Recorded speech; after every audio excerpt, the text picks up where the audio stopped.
Welcome to 360 Tamil. இன்னைக்கு இந்த வீடியோல நம்ம எந்த படத்தோட எக்ஸ்பிளனேஷன் பத்தி பார்க்க போறோம்னா, தெலுங்குல வெளியான மாஸ்ட்ரோ அப்படின்ற படத்தை பத்தி தான் பார்க்க போறோம். இது ஒரு பக்காவான காமெடி த்ரில்லர் படம்னு சொல்லலாம். என்னன்னு தெரியல, ரீசன்ட் டைமா நம்ம வீடியோஸ் பெருசா வியூஸ் போக மாட்டேங்குது. ஒரு வாட்டி இந்த சேனலை அன்சப்ஸ்கிரைப் பண்ணிட்டு திரும்பி சப்ஸ்கிரைப் பண்ணீங்கன்னா நல்லா இருக்கும். அதே மாதிரி இந்த வீடியோவை கண்டினியூ பண்றதுக்கு முன்னாடி இந்த வீடியோக்கு ஒரு லைக் போடுங்க. இந்த படத்துல நித்தின் தமனாலாம் இணைஞ்சு நடிச்சிருப்பாங்க. கண்டிப்பா இந்த படம் உங்க எல்லாருக்குமே பிடிக்கும் நம்புறேன். இப்ப டைம் வேஸ்ட் பண்ணாம நம்ம நேரடியா எக்ஸ்பிளனேஷனுக்குள்ள போயிடலாம். படத்தோட ஸ்டார்டிங் சீனே ஒரு தோட்டத்தை நமக்கு காட்டுறாங்க. முயல் அங்க இருக்கிற எல்லா விஷயத்தையும் நாசம் பண்ணிட்டு இருக்கு. இதை பாக்குற நபர் என்ன பண்றாருன்னா, கன்னை வச்சு அந்த முயலை ஷூட் பண்ணலாம் அப்படின்ற மாதிரி குறி பார்த்துட்டு இருக்காரு. இப்ப ஷூட்டும் பண்றாரு. இவர் ஷூட் பண்ணதுல அந்த இடத்துல ஒரு ஆக்சிடென்ட் ஆகுது. என்ன ஆக்சிடென்ட் அப்படின்றது போக போக நமக்கு தெரிய வரும். இங்கதான் மாஸ்ட்ரோன்னு படத்தோட டைட்டில போடுறாங்க.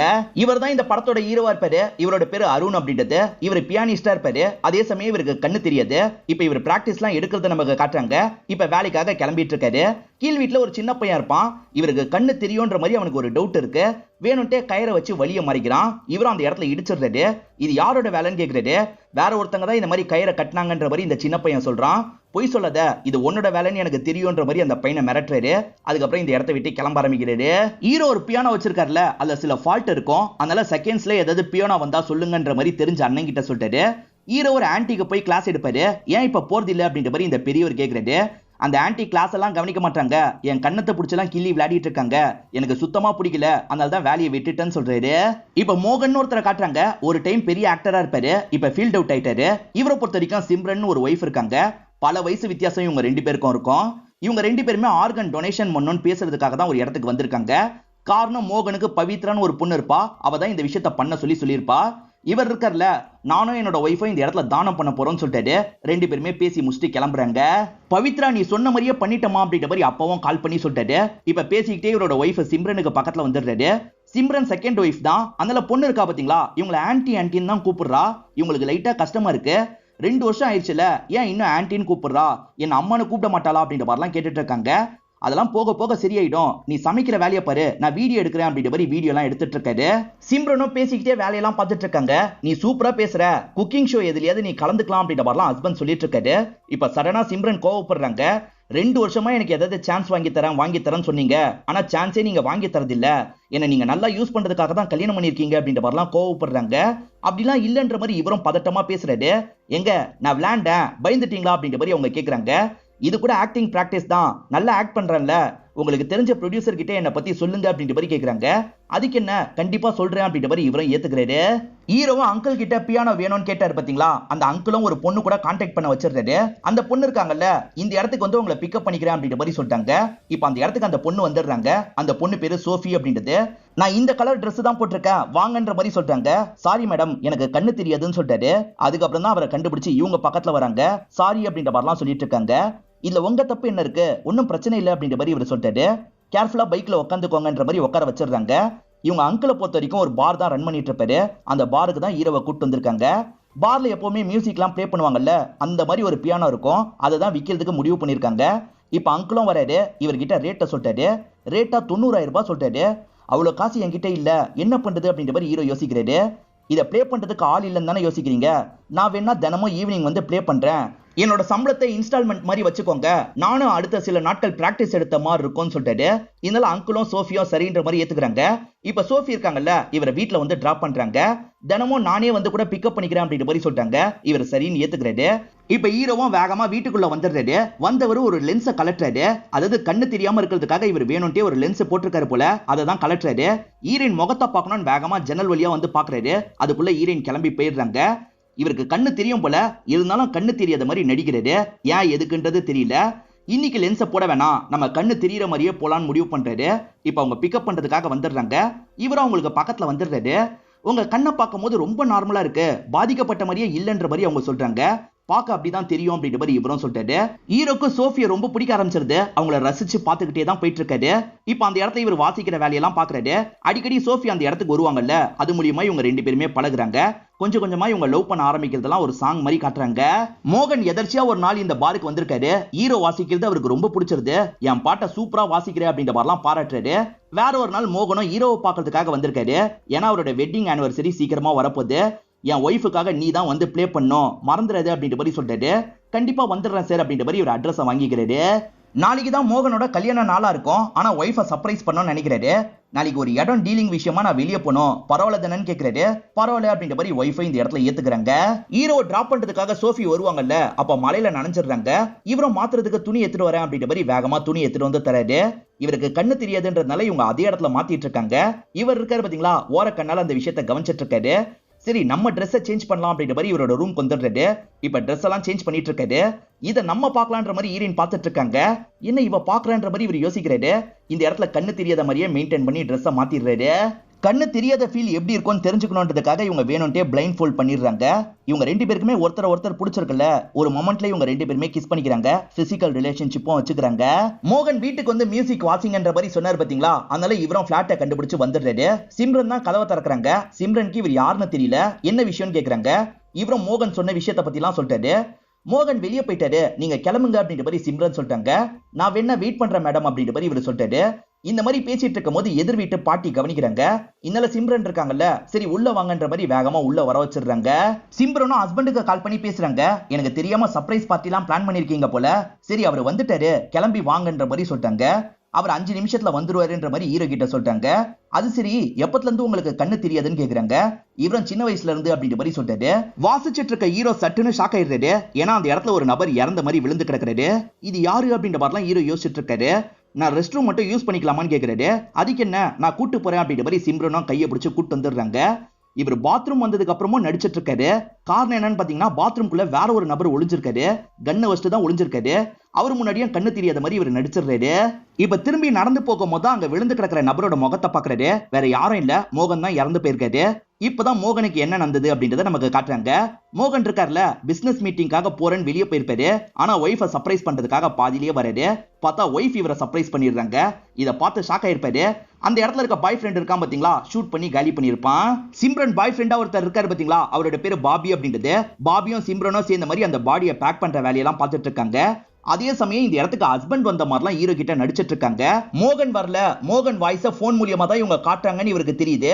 ஆனா மோகன் வந்து இவர் பேசுற மாதிரிலாம் இந்த இடத்துல நடிச்சிட்டு இருக்காரு. இப்ப அந்த பாபி இருக்கான் பாத்தீங்களா, பேக் பண்ணிடுறான். இங்க இருந்து பாடி எடுத்துட்டு கிளம்பிடுறான். அவன் கிளம்பி போனதுக்கு அப்புறம் இவங்களும் இந்த இடத்துல ஃபீல் பண்ணி அழுகுறாங்க. வேணும்ட்டே ஹஸ்பண்ட கொல்ல போல, தெரியாம தான் கொண்டிருக்காங்க போல. இந்த விஷயத்தெல்லாம் ஹீரோவும் கவனிச்சிட்டு இருக்காரு. இப்ப வேலை முடிச்சுட்டு கிளம்புறாரு. என்ன பண்ணலான்ற மாதிரி ஹீரோ யோசிச்சுட்டு இருக்காரு. அப்பதான் லாட்டரி டிக்கெட் விற்கிற மங்கான்ற ஒரு லேடியை பாக்குறாரு. டிக்கெட் வாங்குறீங்களான்ற மாதிரி கேக்குறாங்க. இவர் அதெல்லாம் வேணான்னு சொல்லிட்டாரு. எனக்கு ஒரு ஆட்டோ மட்டும் பிடிச்சு தர முடியுமான்னு கேக்குறாரு. இவங்க தம்பி பேரு முரளி அப்படின்றது. முரளி சார கூட்டு போ அப்படின்ற மாதிரி அவங்களும் சொல்றாங்க. இவர் பார்த்தாரு பாத்தீங்களா, இந்த விஷயத்த போலீஸ் கிட்ட சொல்லிடலான்றதுக்காக தான் ஒரு போலீஸ் ஸ்டேஷனுக்கு வந்திருக்காரு. அங்க இருக்க ஆபீசர் கிட்ட இவரும் நடந்த விஷயத்த சொல்றதுக்காக வராரு. மர்டர் அப்படின்ற மாதிரி ஆரம்பிச்சிடுறாரு. அப்படி ஆரம்பிச்சு மேற்கொண்டு சொல்லலாம்னு நினைக்கும் போது பார்த்தா பாபி அந்த இடத்துல இருக்காரு. பாபி தான் இங்க சீனியர் ஆபீசர் போல. பாபியை பார்த்தோன்னா சட்டுன்னு இவருக்கு தூக்கி வாரி போட்டது. ஏதோ மர்டர்னு சொன்னீங்க, என்ன விஷயம் அப்படின்ற மாதிரி பாபி கேட்கிறாரு. என் பக்கத்து வீட்டு பையன் என் பூனையை சாவடிச்சிட்டான்னு நினைக்கிறேன் அப்படின்ற மாதிரி ஹீரோவும் டக்குன்னு மாத்திடுறாரு. இப்ப பாபி நானே கூட வரேன்னு சொல்லிட்டாரு. இப்ப ரெண்டு பேருமே சேர்ந்த மாதிரி ஹீரோவோட வீட்டுக்கு கிளம்ப பாக்குறாங்க. அப்பன்னு பார்த்து பாபியோட ஒய்ஃப் லட்சுமி இந்த இடத்துக்கு வந்துடுறாங்க. இன்னைக்கு வெளியே போலாம்னு சொன்னீங்க, எங்க கிளம்பிட்டீங்க அப்படின்ற மாதிரிலாம் கேக்குறாங்க. இவர் பேசுற விதத்திலேயே ஒய்ஃபுக்கு இவர் ரொம்ப பயந்தவர் அப்படின்றது நமக்கு புரியுது. இப்போ ஒய்ஃபு கிட்ட விஷயத்த சொல்லிட்டு இவரும் இங்க இருந்து கிளம்பிடுறாரு. ஹீரோ ஸ்டேஷன் வரைக்கும் வந்ததுனால லைட்டா பாபிக்கு டவுட் வருது. இவன் கண்ணு தெரிஞ்சுட்டு ஏன் நடிக்கூடாது அப்படின்ற மாதிரி யோசிக்கிறாரு. இப்ப பக்கத்துல வந்து இவர் அட்டாக் பண்ற மாதிரிலாம் பண்றாரு. ஆனா ஹீரோ எந்த ரியாக்ஷனையும் வெளியே காட்டிக்காம அமைதியா இருந்துட்டு இருக்காரு. இப்ப ரெண்டு பேருமே பூனையை தேடிட்டு இருக்காங்க. பூனை அந்த இடத்துக்கு வந்துருது. நான் அவன் சாவடிச்சிட்டான்னு நினைச்சேன், நல்ல வேலை பூனை கிடைச்சிருச்சு அப்படின்ற மாதிரி ஹீரோவும் சொல்லிட்டாரு. அப்ப சரி நான் கிளம்புறேன் அப்படின்ற மாதிரி பாபியும் இங்க இருந்து கிளம்பிடுறாரு. சிம்ரனும் மோகனும் இந்த பாருக்கு வரதுக்காக புக் பண்ணி வச்சிருப்பாங்க. சிம்ரன் மட்டும் இந்த இடத்துக்கு வந்துடுறாங்க. யாருக்கும் டவுட் வரக்கூடாதுன்றதுக்காக தான் இந்த இடத்துக்கு வந்து ஹஸ்பண்டுக்கு வெயிட் பண்ற மாதிரிலாம் நடிச்சிட்டு இருக்காங்க. அந்த இடத்துல தான் ஈரனை கவனிக்கிறாங்க. ஈரனுக்கு ஹீரோவை பிடிச்சிருக்கு அப்படின்றதையும் புரிஞ்சுக்கிறாங்க. மோகனுக்கு ரொம்ப நேரம் வெயிட் பண்ற மாதிரி பாவுலா பண்றாங்க.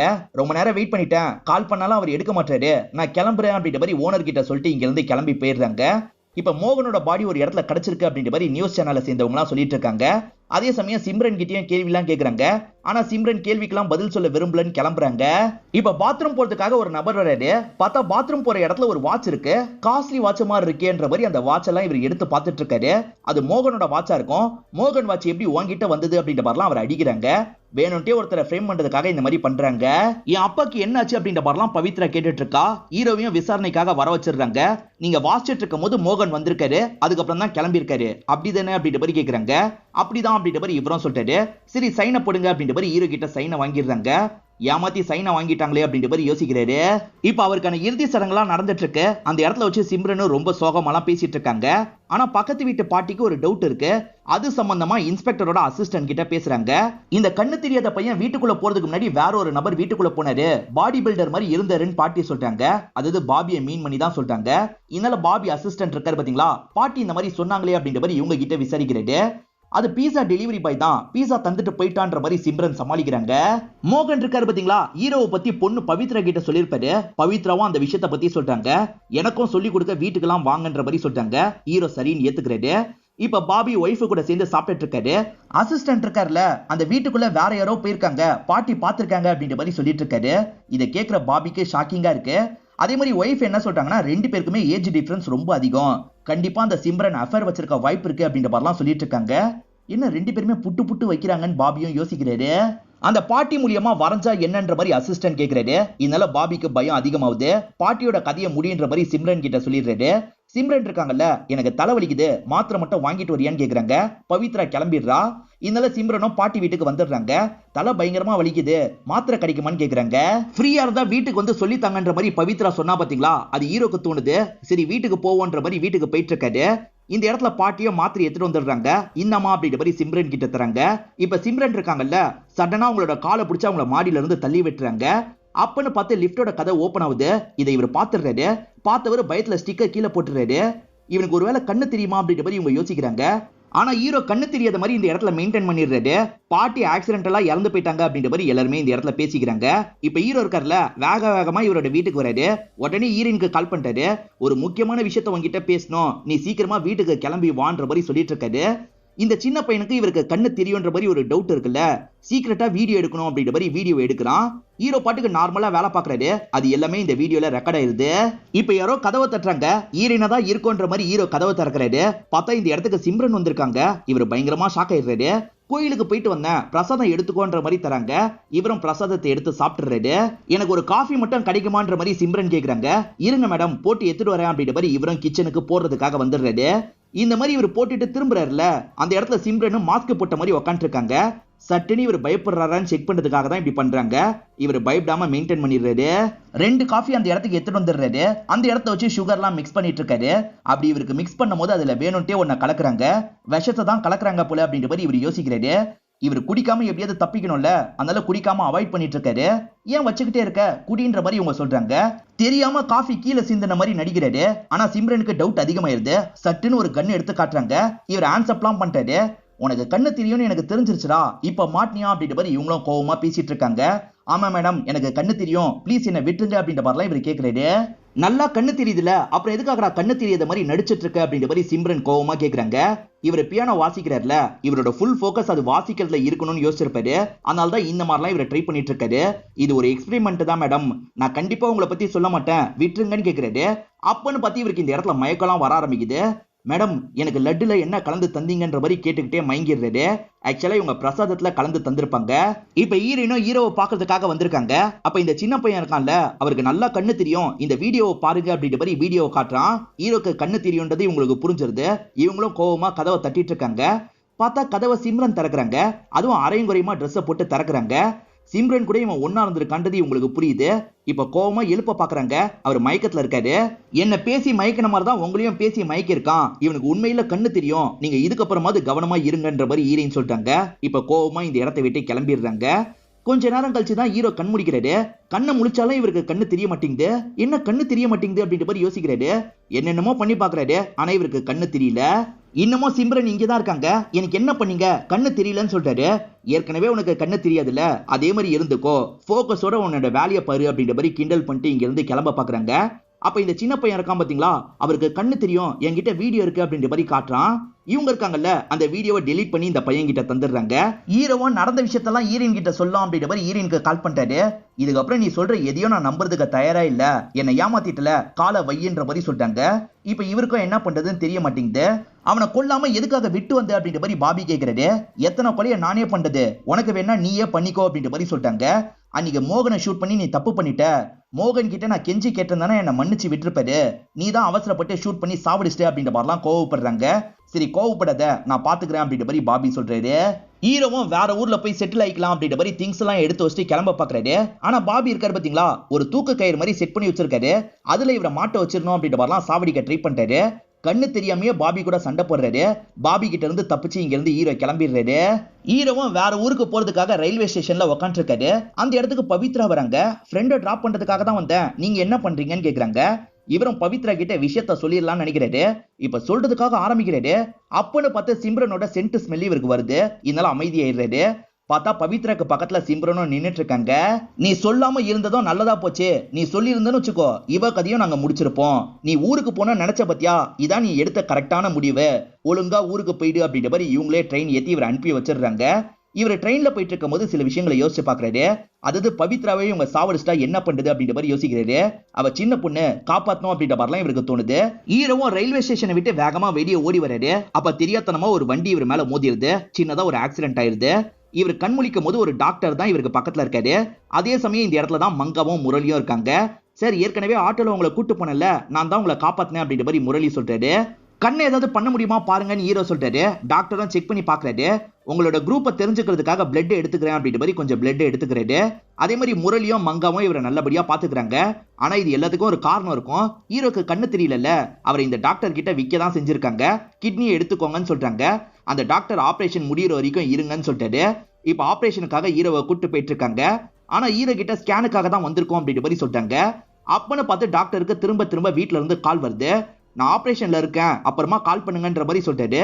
எது ஆபரேஷனா அப்படின்ற மாதிரி இந்த இடத்துல ஹீரோ ஷாக்க வராரு. இப்ப ஊசி போடுறதுக்காக வராங்க. ஆனா ஹீரோ தள்ளுமுள்ளு எல்லாம் பண்ணிட்டு இருக்காரு. எனக்கு கண்ணு நல்லா தெரியும், நான் நினைச்சா உங்களை 1 கோடி ரூபாய் சம்பாதிக்க வைப்பேன், மங்கா உன்னோட கையில டாட்டூ இருக்கும், எனக்கு தெரியும்ன்ற மாதிரிலாம் சொல்லிட்டாரு. அதை மீறியும் டாக்டர் ஊசியை போட்டுறாரு. இப்ப ஆபரேஷன் பண்ணலாம் நினைக்கிறாரு. ஆனா மங்கா நிறுத்த சொல்லிடுறாங்க. அவருக்கு என்ன பத்தி தெரிஞ்சிருக்கு, கண்ணு தெரியலன்னா என் கையில இருக்க டாட்டூவை பத்தி அவருக்கு எப்படி தெரிஞ்சிருக்கும்னு கேக்குறாங்க. அவர் 1 கோடி ரூபாய்க்கு ஒரு ஐடியா இருக்குன்னு சொன்னாரு பாத்தீங்களா, அது என்ன ஐடியா அப்படின்ற மாதிரி அவர் எல்பி கேக்குறாங்க. அவரும் சொல்றன்ற மாதிரி நடந்த எல்லா விஷயத்தையும் சொல்லிடுறாரு. இது மூலியமா பிளாக்மெயில் பண்ணி நீங்க 1 கோடி ரூபாய் ஈஸியா சம்பாதிக்கலாம் அப்படின்ற மாதிரி சொல்றாரு. பாபி இருக்கார்ல, சிம்ரனை பார்த்து ஒரு முக்கியமான விஷயத்த பேசுறதுக்காக வந்திருக்காரு. மோகனு பிசினஸ் மீட்டிங்காக கிளம்பி போனதா இவங்க சொல்லியிருப்பாங்க. ஆனா பவித்ரா இருக்கா பாத்தீங்களா, என் அப்பா அந்த மாதிரி வந்தாரா அப்படின்ற மாதிரிலாம் விசாரிக்க ஆரம்பிச்சிருப்பா. அவர் ரொம்ப விசாரிச்சா நமக்கு ஆபத்து, சாவடிச்சிரு அப்படின்னு சொல்லிட்டாரு. பிரச்சனை வராதான்னு கேக்குறாங்க. சூசைடுன்னு முடிச்சிடலாம், நீ காலி பண்ணிரு அப்படின்னு சொல்லிட்டாரு. பவித்ரா போன் பார்த்துட்டு இருக்கும் போது சிம்ரன் இருக்காங்கல்ல, பின்னாடி இருந்து நெரிச்சு கொண்டுலாம் அப்படின்ற மாதிரி பக்கத்துல வந்துட்டு இருக்காங்க. அப்பன்னு பார்த்து யாரோ காலிங் பெல் அடிச்சிடுறாங்க. யாருன்னு பார்த்தா ஹீரோ தான் இந்த இடத்துக்கு வந்திருக்காரு. இதை பாக்குறவங்க பயங்கரமா ஷாக் ஆயிடுறாங்க. ஆனா பவித்ரா இருக்கல, எனக்கு சொல்லி கொடுக்க வந்திருக்கீங்களான்னு கேக்குறா. இப்ப சிம்ரன் உடனே கால் பண்ணி பாபி கிட்ட இந்த விஷயத்த சொல்லிட்டாங்க. அவன் எதுக்காக திரும்பி வந்தான்ற மாதிரி பாபி கோவப்படுறாரு. பழைய ஃபேக்டரிக்கு பேசி கூட்டு வா பாத்துக்கலாம்னு சொல்லிட்டாரு. இப்ப இவங்களும் நார்மலா பேச்சு கொடுத்து ஒரு இடத்துக்கு கூட்டு போறேன்னு சொல்லிட்டாங்க. இவரும் நார்மலா இவங்க கூட டிராவல் பண்ணி வந்துட்டு இருக்காரு. அந்த மாதிரி வந்துட்டு இருக்கும் போது அந்த இடத்துல பார்த்தா முரளியோட ஆட்டோ நின்னுட்டு இருக்கு. என்ன ஆட்டோ வழிய மறைச்சிருக்கு அப்படின்ற மாதிரி இவங்க யோசிக்கிறாங்க. சட்டுன்னு ஹீரோவும் ஒரு கர்ச்சிஃபை வச்சு இவங்களை மயக்கமாக்கிறாரு. இவங்களை தூக்குறதுக்காக தான் ஹீரோ இந்த இடத்துக்கு வந்திருப்பாரு. பாபி வீட்டுல இருக்கும் போது லட்சுமிக்கு போன் கால் வருது. இவங்களும் அட்டன் பண்ணி பேச ஆரம்பிக்கிறாங்க. பார்த்தா எதிர ஹீரோ தான் பேசுறாரு. உங்க ஹஸ்பண்டுக்கும் சிம்ரனுக்கும் அஃபேர் போகுது, இது வெளியே தெரிஞ்சா என்ன ஆகும் யோசிச்சு பாருங்க அப்படின்ற மாதிரி சொல்லிட்டாரு. அதெல்லாம் உண்மை இல்லைன்ற மாதிரி இவங்க சொல்லிட்டாங்க. உண்மைதான், உங்க ஸ்டைல்ல உங்க ஹஸ்பண்ட் கிட்ட விசாரிச்சு பாருங்க அப்படின்ற மாதிரி சொல்லிட்டாரு. இவங்க இருக்காங்கல்ல, ஹஸ்பண்ட் கண்ணை வச்சு ஹஸ்பண்ட மிரட்டுறாங்க. உண்மையை சொல்லு, என்ன நடந்தது அப்படின்ற மாதிரிலாம் கேக்குறாங்க. ஆமாமா, தெரியாம அஃபேர் ஃபார்ம் ஆயிடுச்சு, தயவு செஞ்சு என்ன மன்னிச்சிருமா, நான் ஏதாவது பண்ணி இந்த ப்ராப்ளத்தை சால்வ் பண்றேன் அப்படின்ற மாதிரிலாம் சொல்லிட்டாரு. ஒரு ஸ்டேஜ்ல இவங்களும் கோவத்தை கண்ட்ரோல் பண்றாங்க. இத பத்தி யாருக்கும் தெரியக்கூடாது, இதை முடிக்கணும் அப்படின்ற மாதிரி சொல்றாங்க. மோகனோட ஒய்ஃப் சிம்ரன் காணாம போயிட்டாங்க. அதே மாதிரி இந்த கேஸ்ல சாட்சி சொன்னா அந்த கண்ணு தெரியாதவரும் காணாம போயிருக்காரு அப்படின்ற மாதிரி நியூஸ்ல சொல்லிட்டு இருக்காங்க. இதெல்லாம் ஹீரோயின் ஷாக்கிங்கா கவனிச்சிட்டு இருக்காங்க. சிம்ரனுக்கு எதுக்காக தூக்கி இருக்காங்கன்னு புரிய மாட்டேங்குது. சிம்ரனை வச்சு இவங்க போட்டிருக்க பிளான பத்தி எல்லாம் சொல்லிட்டு இருக்காங்க. ஹீரோ கிட்ட டாக்டர் என்ன சொல்றாருன்னா, கவலைப்படாத, இவளோட பிளட்டையும் நான் எடுத்துக்கிறேன், இவளோடது மேட்ச் ஆச்சுன்னா இவ கண் எடுத்து உனக்கு வச்சிடறேன் அப்படின்ற மாதிரி சொல்லிட்டாரு. எது கண் எடுத்து வைக்க போறீங்களா, அதெல்லாம் வேணாம் சிம்ரன் சொல்றாங்க. ஒரு ஸ்டேஜ்ல இவங்களை தள்ளி விட்டு இங்க இருந்து தப்பிக்க பாக்குறாங்க. அப்புறம் தான் இது தனியா இருக்கிற இடம், எவ்வளவு கத்துனாலும் யாரும் காப்பாத்த வரமாட்டாங்க அப்படின்றது சிம்ரனுக்கு புரிய ஆரம்பிக்குது. இந்த அஃபேர் விஷயம் வெளியே வரக்கூடாதுன்னா 1 கோடி ரூபாய் தரணும் அப்படின்ற மாதிரி பாபியை மிரட்டி இருப்பாங்க. இப்ப பாபியும் எல்லாத்தையுமே பேக் பண்ணிடுறாரு.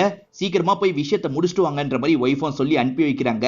இவங்க 3 பேருமே சேர்ந்து அந்த இடத்துக்கு போற மாதிரி தான் பிளான் இருக்கும். ஆனா அவங்க 2 பேர் சேர்ந்த மாதிரி ஹீரோவை லாக் பண்ணிடுறாங்க. ஏன் என்ன லாக் பண்ணிட்டு போறீங்க அப்படின்ற மாதிரிலாம் இவர் கேட்கிறாரு. இன்னுமா உனக்கு புரியல, இதுக்கப்புறம் அவங்க 2 பேருக்கு நீ தேவையில்லை, உன்னை சீக்கிரமே சாவடிச்சிருவாங்க. அதே மாதிரி பாபி என்ன காப்பாத்துறதுக்காக வருவான், பாபி வந்ததுக்கு அப்புறம் உனக்கு இருக்கு அப்படின்ற மாதிரிலாம் சொல்லிட்டு இருக்காங்க. இதை கேட்கிற ஹீரோ இந்த இடத்துல சிரிக்க ஆரம்பிக்கிறாரு. பாபி உன்னை காப்பாத்த வருவான்னு நினைச்சிட்டு இருக்கியா? அவனை காப்பாத்திக்கிறதுக்காக உன்னை கொல்ல கூட தயங்க மாட்டான் அப்படின்ற மாதிரி சொல்லிட்டாரு. இதை கேட்கிற இவங்களுக்கும் லைட்டா இந்த இடத்துல பயம் வருது. நீ சொல்றது உண்மைதான், நம்ம 2 பேருமே இப்ப ஆபத்துல இருக்கோம், நம்ம 2 பேரே மாத்தி மாத்தி ஹெல்ப் பண்ணிக்கிட்டா என்ன அப்படின்ற மாதிரி அவங்க கேக்குறாங்க. முதல்ல உன்னோட கட்டை நான் கழட்டி விடுறேன் அப்படின்ற மாதிரி பக்கத்துல வந்து இவரோட கட்டை கழட்டி விடுறதுக்கான வேலையெல்லாம் பார்த்துட்டு இருக்காங்க. அப்படியே கட் பண்ணி அந்த டாக்டரை நமக்கு காட்டுறாங்க. டெஸ்ட் எல்லாம் எடுத்தாரு பாத்தீங்களா, ரிப்போர்ட் வந்துருச்சு அப்படின்ற மாதிரி நர்ஸும் ரிப்போர்ட்டை தந்துட்டு இருக்காங்க. அண்டர் கன்ஸ்ட்ரக்ஷன்ல இருக்க ஒரு பில்டிங்க்கு தான் பாபியை வர வச்சிருக்காங்க. என்ன பண்ணணும் அப்படின்ற மாதிரி பாபி கேக்குறாரு. லிப்ட்ல அந்த பேக் வைக்கணும், பேக் மட்டும் தான் மேல வரணும், நீ அப்படியே கிளம்பிடணும் அப்படின்ற மாதிரி சொல்றாங்க. இவரும் சரின்னு ஏத்துக்கிறாரு. இப்ப லிப்ட ஓபன் பண்ணி பேக வச்சிடுறாரு. ஆனா இவர் லிப்ட்ல போகாம படிக்கட்டிலேயே வேகமா போகணுன்ற மாதிரி வேகமா ஓடி வந்துட்டு இருக்காரு. முரளியும் லிப்ட்ல இருந்து பேக் எடுத்து சந்தோஷமா பார்க்கலாம்னு நினைக்கிறாரு. அதுக்குள்ள இந்த இடத்துக்கு இவர் ஓடி வந்துடுறாரு. இவரை பார்த்தோன்னா முரளியும் தப்பிச்சு ஓடுறதுக்கு ட்ரை பண்றான். ஒரு ஸ்டேஜ்ல முரளியை ஷூட் பண்ணிடுறாரு. உன் கூட்டாளி எங்கன்ற மாதிரி கேட்கிறாரு. நம்மளே தேடிக்கலாம் அப்படின்ற மாதிரி வேகமா கீழே இறங்கி போயிட்டு இருக்காரு. இந்த மாதிரி இவர் போயிட்டு இருக்கிறதால முரளி இருக்கான்ல, அவன் லிப்ட் மூலியமா தான் போறான், லிப்ட உடனே கட் பண்ணுங்கக்கான்ற மாதிரி சொல்றான். இவங்க இருக்காங்கல்ல, லிப்ட வேகமா கட் பண்ணி விட்டுறாங்க. இதனால போயிட்டு இருக்கும் போதே பாபி லிப்ட் நின்னு மாட்டிக்கிறாரு. தப்பிக்கிறதுக்காக பயங்கரமா இந்த இடத்துல ட்ரைலாம் பண்ணிட்டு இருக்காரு. சிம்ரன் கயிறை கழட்டி விட்டுறாங்க. ஹீரோ கண்ணு தெரியாம எந்த வழியா போறது அப்படின்ற மாதிரிலாம் தடவிட்டு இருக்காரு. என் கண்ணை ஓபன் பண்ணி விடு, நான் ஹெல்ப் பண்றேன் அப்படின்ற மாதிரி சொல்றாங்க. இவரும் பக்கத்துல வந்து கண்ணை ஓபன் பண்ணி விட்டுறாரு. இவங்களும் வழியெல்லாம் சொல்லிட்டு இருக்காங்க. ஆனா வேணும்ட்டே வழியை தப்பா தான் சொல்லிட்டு இருக்காங்க. மங்கவும் தம்பியை எப்படியாவது காப்பாத்திரணும் அப்படின்ற மாதிரி ஹாஸ்பிட்டலுக்கு தம்பியை கொண்டு வந்துட்டு இருக்காங்க. ஹாஸ்பிட்டலுக்கு வந்துட்டோம்டா, கவலை இல்ல, நம்ம கிட்ட இப்ப காசு இருக்கு அப்படின்ற மாதிரிலாம் சொல்றாங்க. காசு எடுக்கலான்னு பார்த்தா எல்லாமே ஃபேக்கான நோட்டா இருக்கும். நல்லா ஏமாத்திட்டான் அப்படின்ற மாதிரி மங்கா கோவப்படுறாங்க. இந்த இடத்துல சிம்ரன் வேணும்ட்டே தப்பான வழியை சொல்லிட்டு இருக்காங்க. இப்ப இவங்க அங்க இருக்க கத்திய சாமர்த்தியமா எடுத்து இவங்களோட கயரெல்லாம் கழட்டிட்டு இருக்காங்க. கண்ணு தெரியாத ஹீரோவை அட்டாக் பண்ணிடலான்றதுதான் இவங்களோட பிளான். இப்ப கயிறெல்லாம் கழட்டிடுறாங்க. சத்தம் காட்டாம ஹீரோக்கு பக்கத்துல வராங்க. ஹீரோவை அட்டாக்லாம் பண்ண ஆரம்பிக்கிறாங்க. சிம்ரனும் ஹீரோவை நெரிச்சு சாவடிக்க ட்ரை பண்ணிட்டு இருக்காங்க. அப்பன்னு பார்த்து இந்த இடத்துக்கு டாக்டர் வந்து இந்த விஷயத்தை கவனிச்சிடுறாரு. இப்ப ஹீரோக்கு ஹெல்ப் பண்ற மாதிரி இவங்க கூட சண்டை போடுறாரு. கோவப்பட்ட இவங்க இருக்காங்கல்ல, டாக்டரோட கதையை முடிக்கிறதுக்கு ட்ரை பண்றாங்க. ஹீரோ சத்தத்தை வச்சே சிம்ரன் இருக்கிற இடத்துக்கு வந்து சிம்ரனோட கழுத்தை பிடிச்சிடுறாரு. ஒரு ஸ்டேஜ்ல அவங்கள லாக் பண்ணி மயக்கிடுறாரு. நல்ல வேலை காப்பாத்தினேன் அப்படின்ற மாதிரி டாக்டர் சொல்லிட்டாரு. போன 2 பேருக்கு என்னாச்சு அப்படின்ற மாதிரி இவங்க 2 பேரும் யோசிக்கிறாங்க. அப்பதான் மங்கா கிட்ட இருந்து கால் வருது. முரளி இறந்து போயிட்டான், அதே மாதிரி அவன் காசு தராம ஏமாத்திட்டான் அப்படின்ற மாதிரி மங்கா சொல்லிட்டாங்க. இத பத்திலாம் டாக்டரும் ஹீரோ கிட்ட சொல்லிட்டு இருக்காரு. டாக்டரும் இந்த வீடியோவை கேளு அப்படின்ற மாதிரி ஒரு வீடியோ வைக்கிறாரு. ஒரு பெரிய பிசினஸ் மேனோட பொண்ணுக்கு ஆபரேஷன் பண்ணோம், உடனே ஒரு லிவர் தேவை, நான் 6 கோடி ரூபாய் வரைக்கும் தரேன்ற மாதிரி சொல்லிட்டாரு. உனக்காக சிம்ரன் பிளட் எடுத்தேன்ல, அது இந்த நபரோட பொண்ணுக்கு மேட்ச் ஆகுது, லிவரை தந்தா நமக்கு 6 கோடி ரூபாய் தந்துருவாங்க, அது மூலியமா நீ ஐ ஆபரேஷன் பண்ணிக்கலாம், எனக்கும் நிறைய காசு கிடைச்சிரும் அப்படின்ற மாதிரி சொல்லிட்டாரு. ஆனா லிவர் எடுத்தா அவங்க இறந்து போயிடுவாங்கல்ல, அதெல்லாம் வேணான்ற மாதிரி ஹீரோ சொல்லிட்டாரு. அவ இறந்தா நமக்கு என்ன, இந்த விஷயத்த பண்ணிடுவோம் அப்படின்ற மாதிரிலாம் டாக்டர் சொல்லிட்டு இருக்காரு. அப்படியே கட் பண்ணி 2 வருஷம் கழிச்சு நடக்கிறத நமக்கு காட்டுறாங்க. இப்ப ஹீரோயின் ஒரு ஃபாரின் கண்ட்ரியை சுத்தி பார்க்கறதுக்காக வந்திருக்காங்க. அந்த இடத்துல ஹீரோவோட ஷோ நடக்குது அப்படின்ற மாதிரி போர்டு இருக்கு. இவங்களும் பார்க்கறதுக்காக உள்ள வந்துடுறாங்க. ஹீரோக்கு இப்பயும் கண்ணு தெரியல போல, கண்ணு தெரியாத மாதிரி தான் இந்த இடத்துல மியூசிக்லாம் வாசிச்சுட்டு இருக்காரு. இவங்களும் கை கொடுக்குறாங்க. இவங்க கை கொடுக்கறத வச்சே ஹீரோயின் கண்டுபிடிச்சிடுறாரு. அங்க நடிச்சு ஏமாத்தினது பத்தாதுன்னு இங்கேயும் நடிச்சு ஏமாத்திட்டு இருக்கியா அப்படின்ற மாதிரி கேட்கறாங்க. நான் ஏமாத்தலாம் இல்லைன்னு சொல்லிட்டாரு. இப்பதான் மேற்கொண்டு நடந்த விஷயத்த நமக்கு காட்டுறாங்க. இந்த டாக்டர் சொல்ல சொல்ல இவர் வேணான்னு சொல்லிட்டாரு. அப்பன்னு பார்த்து பின்னாடி இருந்து சிம்ரன் வேற கார் டிக்கிய தட்டிக்கிட்டே இருக்காங்க. ஹீரோ அவளை கவனிச்சுட்டு வரேன் அப்படின்ற மாதிரி டாக்டரும் இறங்கி போறாரு. இவர் கவனிக்கலாம் நினைக்கிறதுக்குள்ள சிம்ரன் இவரை கவனிச்சிடுறாங்க. சோ டாக்டர் இறந்துடுறாரு. சிம்ரன் தான் வண்டியை ஓட்டுறாங்க. ஹீரோ இன்னும் டாக்டர் கிட்ட பேசுற மாதிரி தான் பேசிட்டு இருக்காரு. சிம்ரனை சாவடிக்கலாம் வேணாம், விட்டுலாம் அப்படின்ற மாதிரி சொல்லிட்டு இருக்காரு. இதனால சிம்ரன் இருக்காங்கல்ல, நான் தான் உன் பக்கத்துல உட்காந்துருக்கேன் அப்படின்ற மாதிரி சொல்லிடுறாங்க. அதே மாதிரி ஹீரோக்கு இப்பதான் பவித்ரா கிட்ட இருந்து கால் வருது. இவங்க தான் அட்டன் பண்ணி பேச சொல்றாங்க. இவரும் பவித்ரா கிட்ட என்ன விஷயம் அப்படின்ற மாதிரி பேசுறாரு. என்னோட அப்பா டீலிங்காக 1 கோடி ரூபாய் எடுத்துட்டு போனதா அவ சொன்னால, அதெல்லாம் பொய், ஏன்னா வீட்டுல தான் அந்த பேக் இருக்கு, கண்டிப்பா அவ போய் தான் சொல்லியிருக்கா அப்படின்ற மாதிரிலாம் பொண்ணு சொல்லிட்டு இருக்காங்க. நம்மளை பத்தி தெரிஞ்சிருச்சு அப்படின்றது சிம்ரனுக்கு புரியுது. இப்ப சிம்ரன் இருக்காங்கல்ல, காரை விட்டு இறங்குன்ற மாதிரி ஹீரோவை காரை விட்டு இறக்கி விட்டுறாங்க. சிம்ரனை எதுவும் பண்ண வேணாம்னு நம்ம சொன்னோம்ல, அதனாலதான் இறக்கப்பட்டு நம்மளை விட்டுட்டா போல அப்படின்ற மாதிரி ஹீரோ யோசிக்கிறாரு. ஆனா அதுதான் கிடையாது. சிம்ரன் இருக்காங்கல்ல, காரை கொஞ்சம் முன்னாடி கொண்டு போயிடுறாங்க. காரை திருப்பிட்டு இவரை இடிக்கிற மாதிரி வந்துட்டு இருக்காங்க. என்ன இடிக்கிறதுக்காக வராளா அப்படின்ற மாதிரி இவர் ஷாக்கிங்கா பார்த்துட்டு இருக்காரு. இங்கதான் படத்தை ஸ்டார்டிங் சீனோட நமக்கு கனெக்ட் பண்றாங்க. ஸ்டார்டிங் ஒரு நபரை முயலை ஷூட் பண்றதுக்கு ட்ரை பண்ணாரு பாத்தீங்களா, அந்த மாதிரி ஷூட் பண்ண ட்ரை பண்றாரு. முயல் சட்டுன்னு ரோட்டுக்குள்ள போயிருது. அது நடுவுல வந்ததுனால இவங்க காரை திருப்பிடுறாங்க. ஹீரோவை இடிக்கிறதுக்கு பதிலா இவங்களுக்கு பெரிய ஆக்சிடென்ட் ஆயிருது.